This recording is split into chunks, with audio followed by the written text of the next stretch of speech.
Welcome to another കോഴിക്കോടൻ vlog. രാവിലെ ബ്രേക്ക്ഫാസ്റ്റിനായിട്ട് ഞങ്ങൾ പോകുന്നത് കുട്ടിച്ചിറയിലുള്ള ചാമ്പ്യൻ റെസ്റ്റോറൻറ്റിലേക്കാണ്. നല്ല തിരക്കുള്ള രാവിലെയാണ്. ഞങ്ങളങ്ങനെ ചാമ്പ്യൻ ഹോട്ടലിൻ്റെ മുമ്പിൽ ഇറക്കി തന്നു. ഹോട്ടലിനകത്ത് നല്ല തിരക്കുണ്ട് ഇന്ന്. എൻ്റെ കണ്ണിൽ ആദ്യം പെട്ടത് ആ തൂങ്ങിക്കിടക്കുന്ന ഏത്തക്കയിലും പഴയത്തിലുമായിരുന്നു. അപ്സ്റ്റേഴ്സിൽ ഫാമിലി ഹാളുള്ള കാര്യം ഞങ്ങളെ അറിയിച്ചു. ഞങ്ങളങ്ങനെ ആ സ്റ്റെയറൊക്കെ കയറി മുകളിലെത്തി. ഈ സ്റ്റെയർ കയറുക എന്ന് പറഞ്ഞാൽ വലിയൊരു ടാസ്ക് ആണെന്നുള്ള കാര്യം ഞാൻ അറിഞ്ഞില്ല.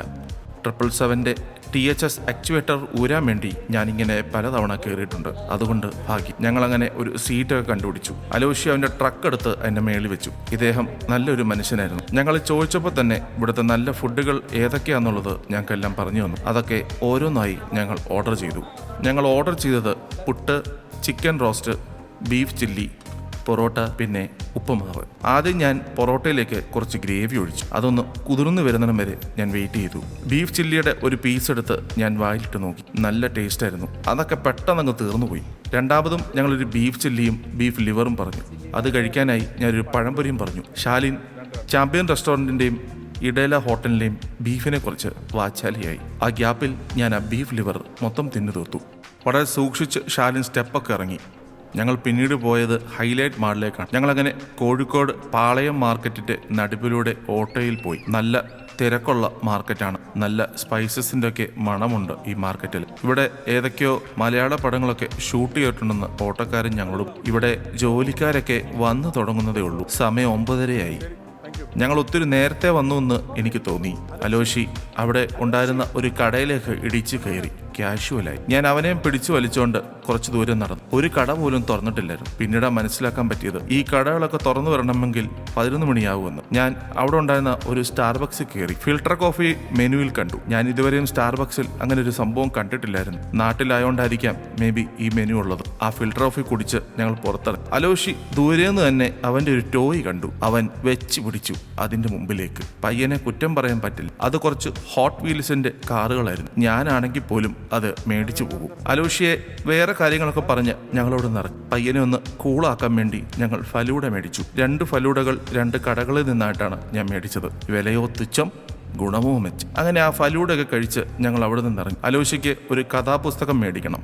ഈ ബുക്ക് സ്റ്റോറിക്ക് ആ ബുക്ക് കീപ്പർ അലോഷിക്ക് എന്തൊക്കെയോ ബുക്കുകൾ കൊടുത്തു. അലോഷിക്ക് അതൊന്നുമല്ലായിരുന്നു വേണ്ടത്. അവിടെ ഒരു റെഡ് കളറിൽ ഒരു ട്രക്ക് കണ്ടു. അവൻ വാശി പിടിച്ച് ആ ട്രക്ക് മേടിപ്പിച്ചു. നാട്ടിലിറക്കി നിൽക്കുന്ന സിനിമകളൊക്കെ കണ്ട് ഞാൻ കുറച്ചു നേരം നിന്നു. എന്നെ ഏറ്റവും കൂടുതൽ അതിശയിപ്പിച്ചത് ഈ KFC ബക്കറ്റ് പിടിച്ചു നിൽക്കുന്ന അപ്പച്ചനെ മാടി വിളിക്കുന്ന അപ്പച്ചൻ. പിന്നെ അജ്മൽ പെർഫ്യൂംസിൽ കയറി ഞാൻ 2 പെർഫ്യൂംസ് മേടിച്ചു. ഞങ്ങളങ്ങനെ ഹൈലൈറ്റ് മാളിൻ്റെ പുറത്തിറങ്ങി. ഇനി തിരിച്ച് ഹോട്ടലിൽ പോകണം. ഒന്ന് കുളിച്ച് ഫ്രഷാണ്. ഈ ഓട്ടോയുടെ അകം ഇത്രയും മോഡിഫിക്കേഷൻസ് എന്തിനാ വിഷ്ണു നീ ചെയ്തതെന്നാണ് ഞാൻ ചോദിക്കുന്നത്. പറപ്പിച്ചുവിടുന്ന വിഷ്ണുവിൻ്റെ സ്പീഡ് പേടിച്ച് അലോഷി പിടിച്ചിരുന്നു. ഓട്ടോയ്ക്കുള്ളിൽ എനിക്ക് നേരെ ഇരിക്കാൻ പോലും പറ്റുന്നില്ല, മോഡിഫിക്കേഷൻ കാരണം. റെഡ് ട്രക്ക് പിടിച്ചിരിക്കുന്ന അലോഷിയോട് ഞാൻ കുറച്ച് ഉപദേശങ്ങൾ കൊടുത്തു. പണ്ട് എൻ്റെ കയ്യിൽ ഒന്നുമില്ലായിരുന്നു, ഒരു പ്ലെയിൻ മാത്രം ഉണ്ടായിരുന്നു എന്ന് അലോഷിയോട് പറഞ്ഞു. അലോഷി അതൊന്നും മൈൻഡ് ചെയ്തില്ല. ഞങ്ങളങ്ങനെ തിരിച്ച് ഹോട്ടലിലെത്തി. ഞാൻ വീട്ടിൽ വന്ന് എനിക്ക് കിട്ടിയ പെർഫ്യൂംസ് ഒക്കെ ഒന്ന് നോക്കും. നല്ല 2 പെർഫ്യൂംസുകളാണ്. ഒരു ഉറക്കമൊക്കെ കഴിഞ്ഞ് ഞാൻ എഴുന്നേറ്റു.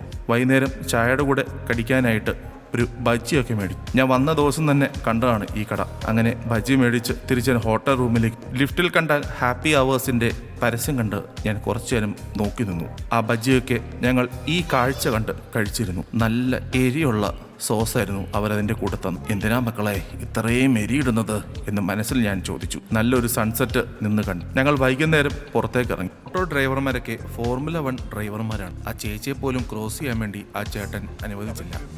ഞങ്ങൾ പോകുന്നത് ഒരു ബണ്ണും ചായയും കുടിക്കാൻ വേണ്ടിയാണ്. ഇൻസ്റ്റാഗ്രാമിൽ ഇപ്പം ഏറ്റവും കൂടുതൽ ട്രെൻഡിങ് ആയി നിൽക്കുന്ന ഒരു ഷോപ്പാണ് ബൺ ബോയ്. അതിന് ചുറ്റിനും വേറെയുള്ള ഷോപ്പുകളൊക്കെ ഞാൻ കണ്ടു. നല്ല തിരക്കുണ്ട് കടയ്ക്കകത്ത്. ഞങ്ങൾ പറഞ്ഞത് കൊറിയൻ ബണ്ണും പിന്നെ ഒരു കാരമൽ ബണ്ണുമായിരുന്നു. ആ കാരമൽ ബണ്ണിന്റെ ഉള്ളിൽ മൊത്തം ചോക്ലേറ്റ് ആയിരുന്നു. ഞങ്ങൾ അവരോട് പറഞ്ഞപ്പോൾ അവർ ഞങ്ങളോട് പറഞ്ഞു ഇതാണ് ഇവിടുത്തെ കാരമൽ ബണ്ണെന്ന്. ഞങ്ങൾ അടിയൊന്നും ഉണ്ടാക്കാതെ അത് കഴിച്ചിട്ട് അവിടെ നിന്ന് ഇറങ്ങി. കൂട്ടത്തിൽ ഒരു കുക്കിയും മേടിച്ചു. തിരിച്ച് ഓട്ടോയിൽ കയറി ഞങ്ങൾ ഹോട്ടലിലേക്ക് പോയി. എന്നെ ഇന്ന് കാണാൻ വേണ്ടി എന്റെ കൂട്ടുകാരൻ വരുന്നുണ്ട്. ഇന്നലെ കാണാമെന്ന് പറഞ്ഞ് ലാസ്റ്റ് മിനിറ്റിൽ കാലുമാറിയും. ഹോട്ടലിന്റെ ഫ്രണ്ടിലെത്തി ശാലിന് ഒരു ഫോട്ടോസ് ഒക്കെ എടുത്തു കൊടുത്തു. അങ്ങനെ അല്പനേരം കഴിഞ്ഞപ്പോഴത്തേക്കും നവനീത് എത്തി. എന്റെ കൂടെ കൊച്ചിയിൽ കോളേജിൽ ഒരുമിച്ച് പഠിച്ചവനാണ്. ഞങ്ങൾ ഹോസ്റ്റലിലും ലോഡ്ജിലും ഒക്കെ ഒരുമിച്ചായിരുന്നു. അങ്ങനെ അവനെ കെട്ടിപ്പിടിച്ച് ഞാനൊരു പുണർത്തം കൊടുത്തു. രണ്ടടിയും കൊടുത്ത് ഇന്നലെ എന്താ വരാത്തതെന്ന് ചോദിച്ചു. ജോലി തിരക്കാടാവേ എന്ന് എന്നോട് പറഞ്ഞു. അങ്ങനെ നവനീത് തന്നെ അവിടെ നിന്ന് കോഴിക്കോടൊക്കെ ഒന്ന് കറക്കി കാണിച്ചു. പിന്നെ അവിടെ വിശക്കുന്നു എന്ന് പറഞ്ഞ് എന്നെ സീക്യൂൻ ഹോട്ടലിലേക്ക് കൊണ്ടുപോയി. ഞങ്ങൾ അവിടെ നിന്ന് നല്ല ഫുഡുകളൊക്കെ പറഞ്ഞു. കോഴിക്കോട് ബീച്ചിന്റെ കാഴ്ചയൊക്കെ അവിടെ ഇരുന്ന് ഞാൻ കണ്ടു. രാത്രി ആയതുകൊണ്ട് തിരമാലകളൊന്നും കാണാൻ പറ്റുന്നില്ല. പക്ഷേ നല്ല തിരക്കുണ്ട് ബീച്ചിൽ. ഞങ്ങൾ അവിടുന്ന് ഫുഡൊക്കെ കഴിച്ച് ഒന്ന് നടക്കാനിറങ്ങി. ബീച്ചിൽ നല്ല തിരക്കുണ്ട് ഇവിടെ. കോഴിക്കോട് ബീച്ച് ഇത്രയും എലൈവാന്നുള്ള കാര്യം ഞാൻ അറിഞ്ഞില്ല. ആളുകളെല്ലാവരും നല്ല രീതിയിൽ എൻജോയ് ചെയ്യുന്നുണ്ട് അവരുടെ സമയങ്ങളൊക്കെ. കേരളത്തിൽ ഇങ്ങനെ ഒരു കാഴ്ച കണ്ടതിൽ എനിക്ക് വളരെയധികം സന്തോഷമുണ്ട്. കോഴിക്കോടിന്റെ വേറെ ഒരു പ്രത്യേകതയാണ് ഉപ്പിലിട്ട ഫ്രൂട്ട്സുകളും പച്ചക്കറികളും. അങ്ങനെ നവീൻ എനിക്ക് അത് വാങ്ങിച്ചു തരാമെന്ന് പറഞ്ഞു. ഞാൻ ആർത്തിയോടെ അതൊക്കെ കണ്ടു നിന്നു. എവിടെ നിന്ന് തുടങ്ങണം, ഏതെടുക്കണമെന്ന് എനിക്ക് അറിയത്തില്ലായിരുന്നു. ഞാൻ ആദ്യം പൈനാപ്പിളിൽ കൈവച്ചു. ഞാൻ കടച്ചക്ക എന്ന് പറഞ്ഞപ്പോൾ അവനെ ചിരിച്ചു. വേറെന്തോ പേരാണ് അവരോട് പറയുന്നത്. ഞാൻ 2 പൈനാപ്പിൾ എടുത്ത് കഴിച്ചു. പിന്നെ അത് പേരക്കയിലും മാങ്ങയിലും എത്തിത്തന്നു. പിന്നീട് തൊട്ടപ്പുറത്തുള്ള ഒരു ഐസ്ക്രീം ഷോപ്പിൽ പോയി. അവിടെ ടെൻഡർ കോക്കനട്ടും ജാക്ക് ഫ്രൂട്ടും കിട്ടുന്ന കാര്യം പറഞ്ഞു. എന്നാൽ ടെൻഡർ കോക്കനട്ടിൽ ഒരു കോക്കനട്ടുമില്ല. ആലപ്പുഴക്കാരനായ എന്നോട് ടെൻഡർ കോക്കനട്ട് തന്ന് പറ്റിക്കരുത്. ഞങ്ങൾ കുറേ നാൾക്ക് ശേഷം കണ്ടതുകൊണ്ടായിരിക്കാം ഞങ്ങൾ കുറച്ചു നേരം സംസാരിച്ചൊക്കെ നിന്നു. നവീൻ അവന്റെ ജോലിയെക്കുറിച്ചും ഞാൻ എന്റെ ജോലിയെക്കുറിച്ചും പറഞ്ഞിരുന്നു. പിന്നീട് ഞങ്ങൾക്ക് രണ്ടുപേർക്കും മനസ്സിലായി ഞങ്ങൾ രണ്ടുപേരും ഏകദേശം ഒരേ തോണിയിലാണെന്നുള്ളത്. നല്ല വിഷമമൊക്കെയുണ്ട് എനിക്ക് നവീനെ വിട്ടുപിരിയുന്നത്. പക്ഷേ പറഞ്ഞിട്ട് എന്ത് ചെയ്യാൻ, രണ്ടുപേർക്കും രണ്ടുപേരുടെ ലൈഫ് നോക്കണം. അപ്പോൾ ശരി, ഗുഡ് ബൈ.